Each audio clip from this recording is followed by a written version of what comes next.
BBA, BCA, BCom computer కోర్సులో 100% placement లభించే ఏకైక డిగ్రీ కాలేజ్ కూకట్పల్లిలోని ఐక్రియేట్ డిగ్రీ కాలేజ్. నమస్తే, నేను Keshav. Welcome to Suman TV. ఆంధ్రప్రదేశ్లో ఎన్నికలన్న రోజు నుంచి కూడా అందరి ఆసక్తి ఒకే ఒక్క నియోజకవర్గం పైన ఉంది.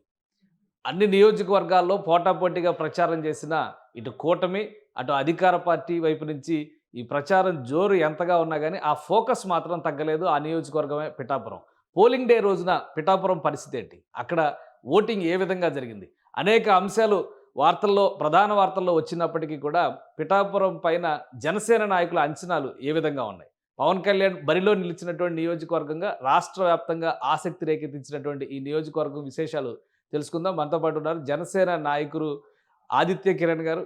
పిఠాపురంలో క్యాంపెయిన్ నిర్వహించి అలానే అక్కడ పోలింగ్ సరళిని కూడా పర్యవేక్షిస్తున్నటువంటి జనసేన నేత ఆదిత్య కిరణ్ గారు, నమస్కారం. నమస్కారం అండి. ఎలా జరిగింది మొత్తం? అంటే ఆల్మోస్ట్ ఒక నెలన్నర క్యాంపెయిన్ చేశారు. మీరు కూడా అక్కడ వీధి వీధి తిరిగి ప్రచారం చేసినటువంటి పరిస్థితి అందరికీ తెలుసు. అదే ఇప్పుడు చాలా కీలకమైంది. అంటే ఆ శ్రమకంతరికి కూడా ఫలితం వచ్చేటువంటి సందర్భం. పోలింగ్ విషయంలో పిఠాపురంలో ఎలాంటి పరిణామాలు జరిగినాయి? ఉదయం నుంచి కొన్ని హైలైట్స్ వచ్చినాయి. ఈవీఎంస్ పనిచేయలేదని, కొన్ని చోట్ల ఏదో పవర్ కట్ ఉందని, ఇట్లాంటి ప్రాబ్లమ్స్ అన్నీ వచ్చినాయి.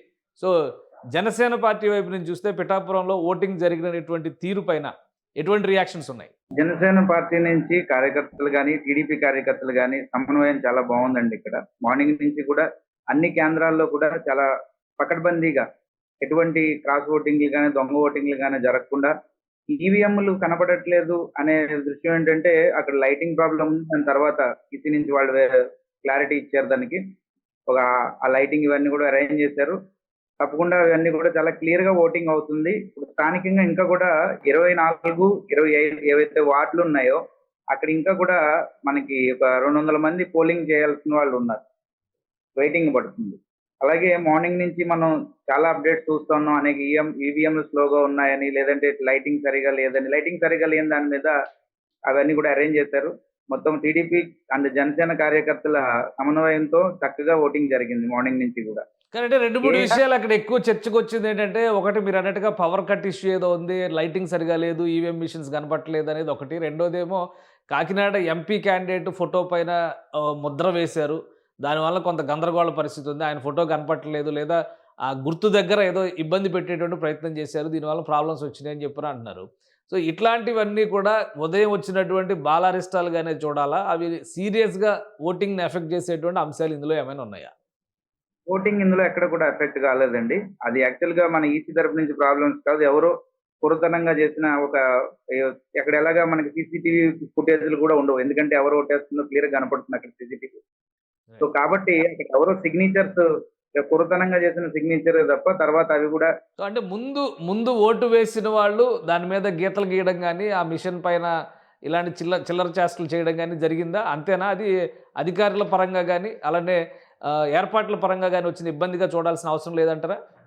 ఏర్పాట్ల పరంగా జరిగిన ఇబ్బంది కాదు సార్. అది ఎవరో ఒక కుర్ర చేస్తా, చిల్లర చేస్తా.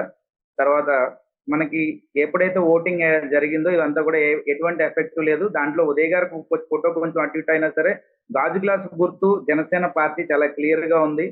అక్కడ మనకి చీకట్లో ఉన్న ఈవీఎంలని మనం పొద్దు నుంచి ఏవైతే మాట్లాడుకున్నాం అలాంటి ఈవీఎం కాదు. ఇది చాలా చక్కగా క్లియర్ గా కనపడుతుంది. వెళ్ళిన వాళ్ళందరికీ కూడా క్లారిటీ ఉంది. అది ఎలాంటి ఎఫెక్ట్ లేదు దానివల్ల. రైట్. ఇంకొకటి, అక్కడ క్యాంపెయిన్ విషయం, అంటే పోలింగ్ సందర్భంలో జరిగినటువంటి కొన్ని ఘటనలు, ఏదో ప్రచారం చేస్తున్నారని కొంతమంది అబ్జెక్ట్ చేశారు. వైసీపీ క్యాండిడేట్ వంగా గీత గారు పోలింగ్ బూత్ల దగ్గరకు వచ్చినప్పుడు, అలానే కలర్స్, జెండాల విషయంలో, జెండాలు కూడా కాదు, టవల్స్ వేసుకుంటే రంగుల విషయంలో అబ్జెక్షన్స్ వచ్చినాయి.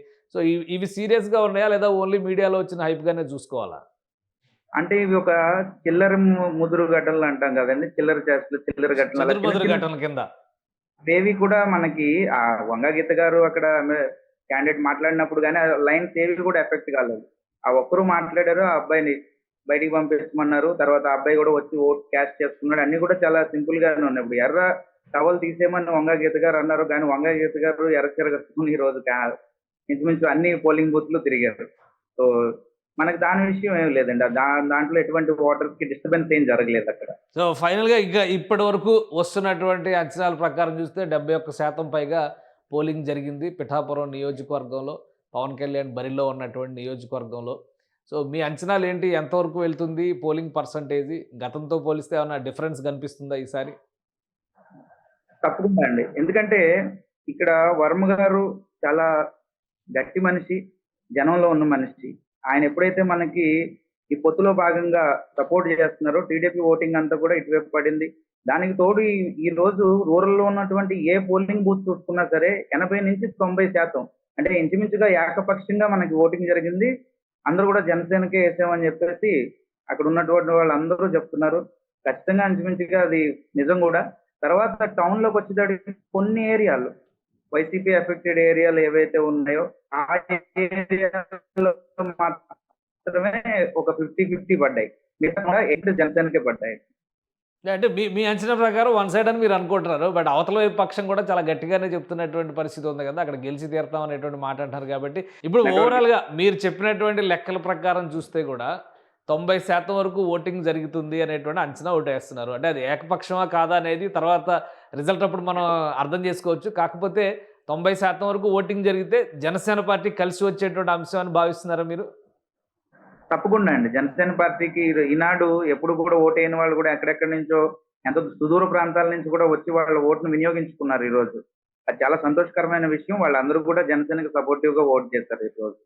సో ఓవరాల్‌గా ఎన్నికలు జరిగిన తీరు పైన ముఖ్యంగా పిఠాపురం నియోజకవర్గంలో ఏవో కొన్ని ఘటనలు జరిగినాయని ఉదయం వచ్చినాయి కాబట్టి రీపోలింగ్ వెళ్ళేంత స్థాయి ఘటనలైతే ఏవీ లేవు. మీకు కలిసొచ్చేటువంటి అంశాలే ఎక్కువున్నాయని మీరు భావిస్తున్నారా? అవునండి. ఎందుకంటే చిన్న చిదురుముదురు ఘటనలు మామూలే అవే. చిన్న చిన్న వాటిని మనం చూడాల్సిన అవసరం లేదు. అలాగే ఎలక్షన్ కమిషన్ వాటిని ఏవైతే ఇప్పుడు ఈవీఎంలు కనబడట్లేదన్న చోట లైట్లు అరేంజ్ చేయడం అని ఇంకేమీ లేకుండా చాలా పకడ్బందీగా ఎలక్షన్స్ జరుగుతున్నాయి మార్నింగ్ నుంచి కూడా. జనసేన కార్యకర్తలు, వైసీపీ కార్యకర్తలు, అలాగే టీడీపీ కార్యకర్తలు అందరూ కూడా ఎక్కడ కూడా అవాంఛనీయ సంఘటనలు జరగకుండా చాలా నిబద్ధత పాటిస్తూ ఎలక్షన్ జరుగుతుంది ఇక్కడ. మన సిటీలో టౌన్‌లో చూసుకుంటే పిఠాపురం టౌన్‌లో మాత్రమే కొన్ని వైసీపీ వైపుకి మొగ్గు చూపి కొన్ని వార్డ్స్ ఉన్నాయి. ఆ వార్డ్స్ తప్ప మిగతా వార్డ్స్ అన్నీ కూడా మనకి ఇంచుమించుగా 70-80% ఓటింగ్ అంతా కూడా జనసేనకే పడింది. Right. Thank you Aditya Kiran గారు మీ అభిప్రాయాలు తెలియజేసినందుకు. ఇది పిఠాపురంలో ఏకపక్షంగానే ఓటింగ్ జరిగిందని జనసేన పార్టీ నాయకులు భావిస్తున్నారు. అలానే ఉదయం నుంచి జరిగినటువంటి కొన్ని ఘటనలు చెదురుమదురు ఘటనలుగానే చూడాలి. రీపోలింగ్‌కి వెళ్ళేంత స్థాయిలో ఏవి కూడా లేవని చెప్తున్నారు. కొంతమంది చిల్లర చేష్టలు చేయడం వల్లనే ఈవీఎం మిషన్ల విషయంలో కొంత గందరగోళ పరిస్థితి మొదట నెలకొంది. తర్వాత దాన్ని అధికారులు సరిదిద్దడం వలన సమస్య పరిష్కారం అయిందనేటువంటి మాట జనసేన నాయకులు చెప్తున్నారు. ఇక ఓవరాల్‌గా ఓటింగ్ పర్సెంటేజ్ ఎంతకెళ్తుంది? పిఠాపురం గెలుపు బావుట ఎగరేసేటువంటి నాయకుడు ఎవరు అనేటువంటి విషయాన్ని కూడా మనం కౌంటింగ్ రోజున చూడాల్సి ఉంది. ఇది special discussion. Keep watching. Suman టీవీలో మీ పర్సనల్ అండ్ బిజినెస్ ప్రమోషన్స్ కోసం కింది నెంబర్కి కాంటాక్ట్ చేయండి.